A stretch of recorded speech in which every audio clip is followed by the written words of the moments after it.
OBC महासभा का एक बड़ा प्रोग्राम हुआ था और देश भर के तमाम ओबीसी समाज के लोग और उसमें कुछ शेड्यूल कास्ट के लोग, दलित कम्युनिटी के लोग भी इकट्ठा हुए थे। उनकी जो बेसिक मांग थी जातिगत जनगणना होनी चाहिए, मंडल कमीशन की जो सिफारिशें थी उनको देश भर में लागू होना चाहिए।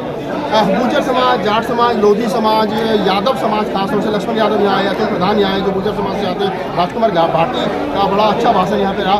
तमाम लोगों ने अपनी अपनी बात रखी है, लेकिन अभी तक ओबीसी समाज के बारे में जो बातें कही जाती थी कि वो रूढ़िवादी प्रथाओं से बाहर नहीं आ रहा है, वो मंदिरों से बाहर, मंदिर की लड़ाई से बाहर नहीं निकल रहा है। क्या वो मंडल कमीशन को समझ पाएगा? अभी 3-4 दिन पहले हम लोग बात कर रहे थे तो 1990 में जो मंडल कमीशन लागू हुआ, वर्तमान में जो 20 साल का लड़का ओबीसी का, उसको मालूम ही नहीं है कि मंडल कमीशन आखिर है क्या, क्योंकि वर्तमान सरकारों ने उनको इस प्रकार से हिंदू बना रखा है क्योंकि वो मंदिर की लड़ाई में तो है लेकिन मंडल कमीशन को लागू कराने की लड़ाई में नहीं है। मेरे साथ कुछ साथी हैं जो मध्य प्रदेश से चल के आए हैं, उनसे बात करते हैं और जानने की कोशिश करते हैं कि आखिरकार इस प्रकार के आयोजनों का उद्देश्य क्या है। क्या नाम है आपका? मेरा नाम है ओबीसी महेंद्र सिंह लोधी, ओबीसी महासभा राष्ट्रीय कोर कमेटी सदस्य हूँ। लोधी साहब, पहले तो बहुत बहुत धन्यवाद कि लोधी समाज के लोग निकल करके नहीं आते। यादव तो किसी विद्रोह से आने लगा है, लेकिन आप लोधी हैं, क्या मंदिरों से पेट भर गया?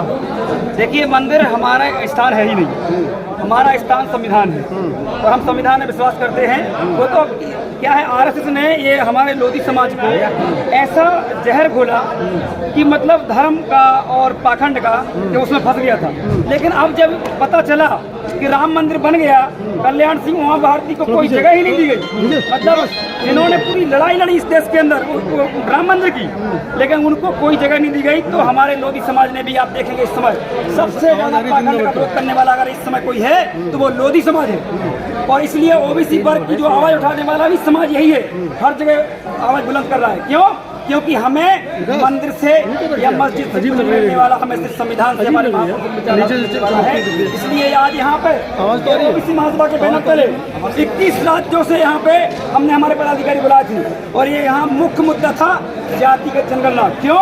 क्योंकि जब जातिगत जनगणना होगी तो हमारे ओबीसी वर्ग के अंदर जो भेदभाव खुद के अंदर हो रहा है कि हम लोधी हैं तो ज़्यादा हैं, हम गुर्जर हैं तो ज़्यादा हैं, हम यादव हैं तो ज़्यादा हैं, हम कुर्मी हैं तो ज़्यादा हैं, हम कुशवाहा हैं तो ज़्यादा हैं, इस प्रकार से वो हम एक दूसरे को लड़ाते रहते हैं। अगर हमारी गिनती हो जाएगी कि साहू इतने हैं, कुशवाहा इतने हैं, लोधी इतने हैं, डांगी इतने हैं, इस प्रकार से 3743 जातियों की सारी गिनती निकल के आएगी और उनको संख्या के अनुपात में हिस्सेदारी देने का काम बाबा साहब भीमराव अम्बेडकर, जिन्होंने हमारी रजिस्ट्री करके गए हैं ओबीसी समाज की, ये 340 अनुच्छेद में जब भारत की प्रथम सरकार बने तो उसकी गिनती होना चाहिए और उस संख्या के अनुपात में हिस्सेदारी मिलना चाहिए, लेकिन नहीं मिली। इसलिए हम आज यहाँ पर एक भव्य कार्यक्रम। आप भारत में जातिवाद को बढ़ावा दे रहे हो, जातियों की गिनती होगी तो जातिवाद बढ़ेगा और जातिवादियों में हिंदुत्व के लिए खतरा है। आप हिंदुत्व के बीच में रोला अटका रहे हो जातिगत जनगणना की मांग करते हैं। देखिए, जातिवाद हम नहीं कर रहे, जातिवाद मीडिया में देखिए, आप सारे सवर्ण मीडिया में 95% उन्हीं के चैनल हैं। जब आप पढ़ोगे नहीं, लिखोगे नहीं, आप खेतों से बाहर नहीं निकलोगे तो मीडिया में कौन रख लेगा? अरे हम पढ़े लिखे भी रहे हैं, कैसे भले हमारी चैनल बिक रही है, लेकिन बाबा साहब भीमराव अम्बेडकर ने जो कहा था कि आपको पढ़ लिख के शिक्षित बन के और संगठित होकर लड़ाई लड़नी है, वो हम लड़ाई लड़ रहे हैं। आप मंदिर की बात कर रहे हैं, हमें चाहिए ही नहीं। जिनको उनसे फायदा होता है वो उस मंदिर में बैठे। आप नकली लोधी हो, नकली। आप डॉक्टर अम्बेडकर की बात करो। अरे लोधी हैं, सुनो मेरी बात। लोधी तो बाबा साहब को मानते थे। अरे हमारे ऊपर रात के अंधेरे में डॉक्टर अम्बेडकर की मूर्ति लोधी तोड़ गया। हमारे ऊपर caste, criminal caste of India लगाया गया गुर्जर लोधियों पे। ये अंग्रेजों से लड़े, इस देश के अंदर जिन घुसपैठिए आए हैं उनसे लड़े हैं। हम लोग इस देश के नकली नहीं है, असली हम लोग मूल मालिक हैं इस देश के। अब बात मैं कहना चाहूँगा आप लोगों से, जो बार बार आ रही धर्म की बात, धर्म से हम ओबीसी वर्ग को कोई फायदा नहीं होने वाला। आप हिंदू नहीं है क्या? मैं मूल निवासी हूँ, मैं इस देश का मूल मालिक हूँ, मुझे हिंदू वर्ड से कोई मतलब नहीं है। हाँ, आप हिंदू नहीं है? नहीं, मैं हिंदू नहीं है, मैं इस देश का मालिक। इसके अंदर 100 करोड़ हिंदू मोदी जी कह रहे हैं तो मोदी बने रहे ना, हमें मोदी से मतलब नहीं है, क्योंकि हम नई विचारधारा से काम करना चाहते हैं। हमें पता है कि बाबा साहब भीमराव अम्बेडकर, ज्योतिबा फुले, साहू जी महाराज, पेरियार कबीर से लेके अशोक लोधी, अवंतीबाई से लेके इन्होंने हमारे समाज की लड़ाई लड़ी है। उन्होंने कभी इस देश के अंदर बता दो, चाहे वो गुर्जर के महापुरुष हो, चाहे जाटों के हो, चाहे लोधी हो गए, तभी उन्होंने बोला हो कि मैं हिंदू इसलिए लड़ रहा हूँ। ओबीसी सबसे ज्यादा कहता है हम तो कट्टर हिंदू हैं। देखिए, ओबीसी चलता है कि हिंदू धर्म खतरे में। आपने देखा इस मंच पे, इस मंच पे गुर्जर भी थे, कुशवाहा थे, कुर्मी थे, साहू थे और तमाम जितनी 30,000 जातियों के सब यहाँ पे लोग थे। हमारे महेंद्र सिंह लोधी जैसों की कितनी संख्या देश में मुट्ठी में पूछ कौन रहा अरे है? हमारी संख्या 65% है। 1931-32 में हमारी गणना हुई थी, जब हम 52% थे और हम कम शिक्षित थे उस समय, इसलिए हमारी संतानें ज्यादा हुई। आज हमारी संख्या इस देश के अंदर 65% से ज्यादा है, इसलिए हमें न्यायालय में जो अभी 99% ब्राह्मण बैठे हुए हैं, जो सवर्ण बैठे हुए हैं, उनको हटाना है। आप कांग्रेस के एजेंट के रूप में काम कर रहे हो, आप मोदी जी के हिंदूवादी बीजेपी कांग्रेस नहीं सुनो, आप कांग्रेस के एजेंट के रूप में काम कर रहे हो, आप बीजेपी के हिंदू राज बनने के बीच में रोड़ा रहे हो, आप देश के लिए खतरा हो, आपको बाहर से फंडिंग हो रही है। तो कांग्रेस ने काम जगह करा दी क्या?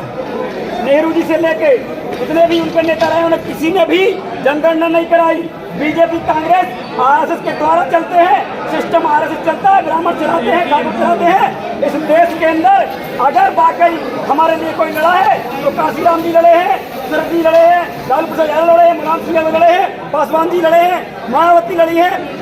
मैं इसलिए कह रहा हूँ क्यों? क्योंकि इस देश में अगर विचारधारा पुनः स्थापित करना है, हमें उन लोगों को पुनः स्थापित करना पड़ेगा। आज शरद जी की यहाँ पे श्रद्धांजलि रखी गई थी, क्यों?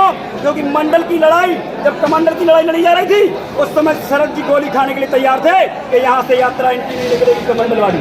तो हम इसलिए उनको मानते हैं और उनकी याद श्रद्धांजलि रखी गई। हम डरने वाले नहीं हैं, हम अपनी जाति का जनगणना कराएंगे। आप पूछ रहे थे कि ईवीएम को भी हम उखाड़ कर फेंक देंगे। अगर हमारे हक अधिकारों के बीच में ईवीएम आ रही है तो इसको हम तोड़ेंगे, फोड़ेंगे और इसको खत्म कर देंगे। अच्छा, एक बात बताइए, अगर आपको हिंदू धर्म के देवी देवताओं, डॉक्टर अम्बेडकर, फूले कबीर किसी को चुनना पड़े तो किसको चुनोगे? देखिए, हमारा जो धर्म है, हमारे धर्म में अवंतीबाई लोधी हैं, स्वामीनाथ परमानंद जी हैं, हमारे धर्म में ज्योतिबा फुले हैं, फातिमा शेख हैं, इसके बाद कर्पूरी ठाकुर हैं। ये तो हमारा धर्म है। हमें तो पता नहीं कौन कौन सा झुंझुना दिखाया जाता है बार बार, तो ये हो गया तुम्हारा, ये इसके साथ चले जाओ, उसके साथ चले जाओ, ये बीजेपी, ये कांग्रेस। आप अपने पुरखों की विचारधारा से भटक रहे हो। बिल्कुल। सुनिए, कल्याण सिंह लोधी थे, युवा भारती लोधी थी, दोनों ने मंदिर की लड़ाई लड़ी। सुनो, अब तो मंदिर के खिलाफ जब उनको समझ में आया, अभी तो कल्याण सिंह जी के लड़के और उनके पोते जो मिनिस्टर और सांसद हैं, वो गरीब के दाई झंडा उठाने वाले हैं, वो अपने बाप को बाप नहीं कहते। उन्होंने खुद कहा था कि थप्पड़ मार के आप अपना आरक्षण लीजिए। जब उनको समझ में आया था, कल्याण सिंह जी ने कहा था अगर वो तरीके से झंडा उठा रहे हैं तो अपने बाप को बाप मानने वाला काम नहीं कर रहे, इसलिए ऐसा कर रहे हैं। मैं कहता हूँ, कल्याण सिंह जी ने कहा